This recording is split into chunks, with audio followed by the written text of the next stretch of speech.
I'm driving in traffic. Man, that ain't cool. I got a Solitude project I'm trying to do. Well, I sort of got lost on the way, so I'm getting a little bit of a later start. But it is now 7 o'clock in the morning, and my 12 hours of solitude from 7 to 7 has officially started. I'm gonna plan on talking and listening to God, so I have no idea what's gonna happen, but I'm pretty excited. Let's do it. Let's go!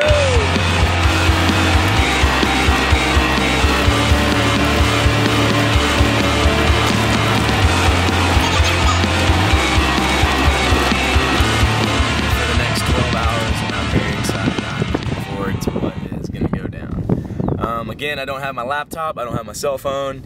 It's just me out here, and I was praying on the way here, and I'm expecting to hear from God. Man, I've never spent this long in solitude before, so I honestly have no idea what to expect, but I'm looking forward to it. I will make commentary and hopefully document anything that happens and get some cool shots while I'm out here of just kind of where I'm at, and so, peace.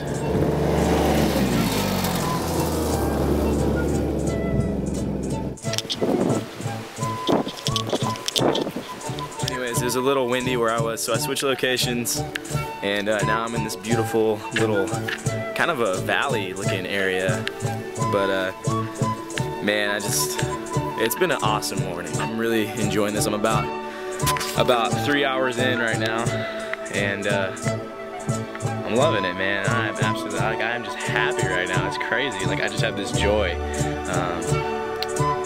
So I guess I'm about to go do a little bit of reading. So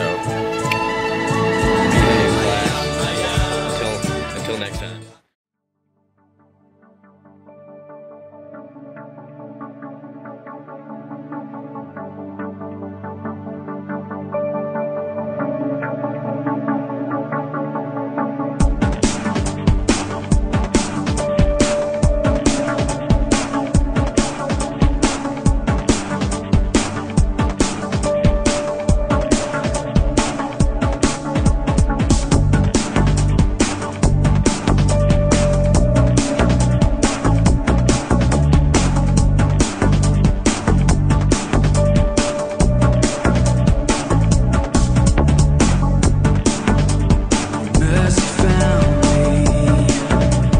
Crazy how the word is so alive.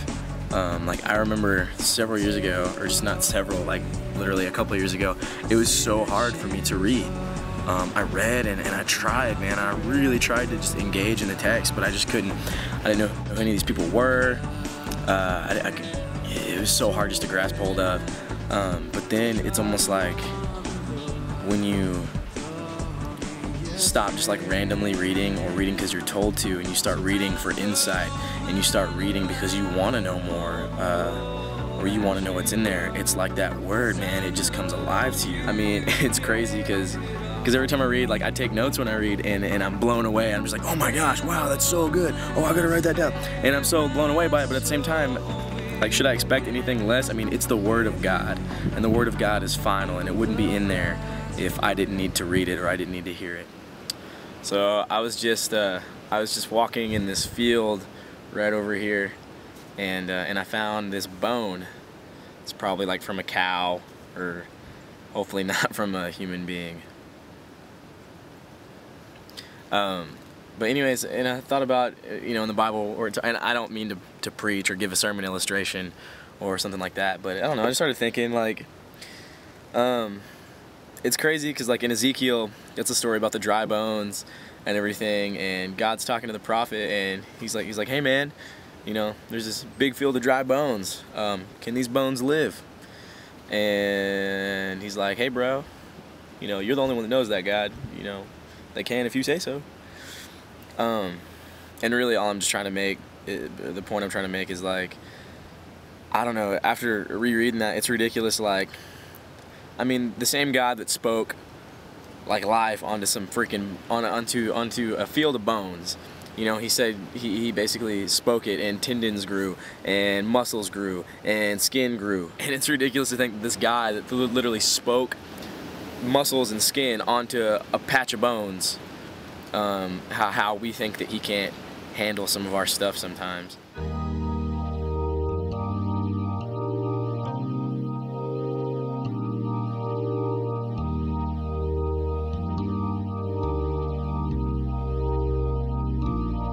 When you try your best but you don't succeed. It's probably almost 5 o'clock now in the evening, and I actually just finished writing a poem, which is different. I'm not much of a poet. I do like to write, just not necessarily poetry, but earlier this morning I went by I saw a spider web, and it just kind of spoke to me, which was weird. But it inspired me to write something, and I just started thinking on it, and I actually just finished that. Please enjoy my poem, Spiders Don't Kill Birds.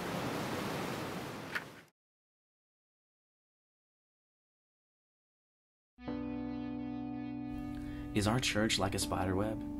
Big and beautifully designed, but not reaching out in effort to make contact, just waiting to interact with whatever gets caught as it's passing by. And once it arrives, we attack and say, "Sit down, now you belong here." With a smile, we bombard and command, trying to guide their life, but I could have sworn the word told us to be sincere. We gotta remember, we aren't called to a spider's ministry. We're called to preach like the birds. We don't sit still with pride waiting to impress and attract with colorful words. Don't get me wrong. We don't fly around making noise attempting to put on a show. We're simply full of joy, calling attention to the gospel, because man, how precious is the flow. It's cool if you sit in the nest for a while, calling yourself flightless because you're new. But take that risk of terrifying faith. We've all had to do it too.